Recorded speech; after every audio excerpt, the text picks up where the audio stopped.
Good morning, student. Today we will read chapter 3 of your book, The Schoolboy. It is a very nice poem, so let's start. A school is a place where children and teachers assemble every morning to learn from one another. एक school एक ऐसी जगह है जहाँ बच्चे और teacher जो होते हैं वो इकट्ठा होते हैं हर सुबह एक दूसरे से कुछ सीखने के लिए. The school boy in the poem is not a happy child. जो ये पोएम है ये एक स्कूल बॉय पर है और जो स्कूल बॉय है वो एक हैप्पी चाइल्ड नहीं है इस पोएम में. What makes him unhappy. क्या है जो उसे अनहैप्पी बनाता है. Why does he compare himself to a bird that lives in a cage. ऐसा क्यों होता है कि वो खुद को कंपेयर करता है एक ऐसी चिड़िया से जो पिंजरे में है. और a plant that wither when it should blossom. और एक पौधे से जो सूख रहा है जबकि उसे खिल जाना चाहिए. So now let's start the poem.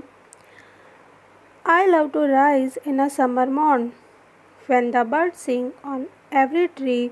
The distant huntsman winds his horn and the skylark sings with me. Oh what sweet company.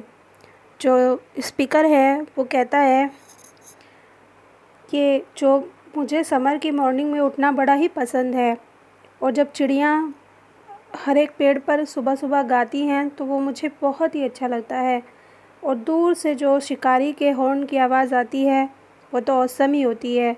And the sky lark sings with me. और जो स्काई लार्क है वो ऐसा लगता है जैसे कि मेरे साथ गा रही हो. Oh what sweet company. Speaker कहता है, स्कूल बॉय कहता है कि जो उन लोगों की कंपनी है उन लोगों की कंपनी मुझे बहुत ही अच्छी लगती है.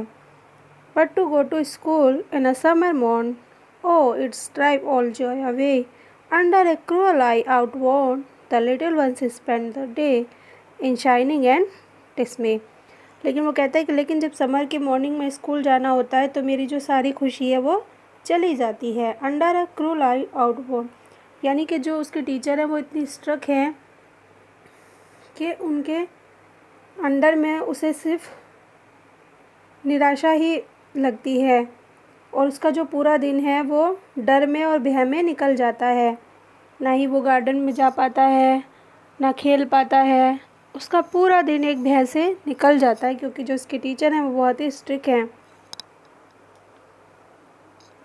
ओह then at times I dropping sit and spend many an anxious hour, nor in my book can I take delight, nor sit in learning's bower, won though with the deary shower. अब वो कहता है कि जो मेरा बहुत सारा time है वो ऐसे ही बैठे निकल जाता है. मेरे बहुत घंटे जो हैं वो यूं ही गुज़र जाते हैं. ना ही तो मेरा ध्यान बुक में लगता है और ना ही मैं खुश हो पाता हूँ. ना ही मैं गार्डन में जाकर बोर, यहाँ पे गार्डन को कहा गया है कि गार्डन में जाकर मैं वहाँ पर इंटरेस्टिंग चीज़ें भी नहीं सीख पाता हूँ और मेरा पूरा दिन ऐसे ही निकल जाता है. How can the bird that is born for joy sit in a cage and sing? How can a child when fear annoy but drop his tender wing and forget his youthful spring? अब वो कहता है कि कैसे हो सकता है कि जो एक बर्ड है जिसका जो जन्म होता है वो खुशी मनाने के लिए ही होता है, खुशी से गाने के लिए होता है, लेकिन वो कैसे गा सकती है अगर हम उसे एक पिंजरे में बंद कर दें. तो वो खुद को भी एक ऐसी बर्ड से कंपेयर करता है जो कि पिंजरे में बंद हो. वो कहता है कि वो बच्चे जो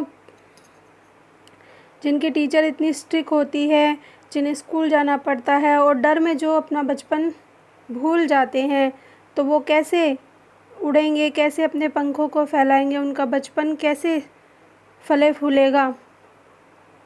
ओ father and mother if birds are nipped and blossom blown away and if the tender plants are stripped of their joy in the springing day by sorrow and care's dismay. अब वो अपने मदर पेरेंट्स से complain करते हुए कहता है कि ओ father और एंड मदर, यदि इफ़ बर्ड्स आर निप्ड, यदि बच्चे का जो बचपन है उसे इस तरह से डिस्ट्रॉय कर दिया जाए, उसे इस तरह से स्कूल भेजकर उसके जो बचपन के दिन हैं उनको डिस्ट्रॉय कर दिया जाए तो वो कैसे खिल पाएगा.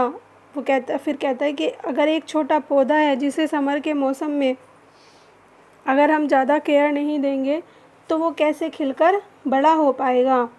How shell the summer arise in joy और द समर फ्रूट्स अपीयर, कैसे समर के दिनों में वो पौधा बढ़ पाएगा और फिर हमें फ्रूट्स दे पाएगा। So student, it is the explanation of your poem the school boy. Hope you will understand. Thank you.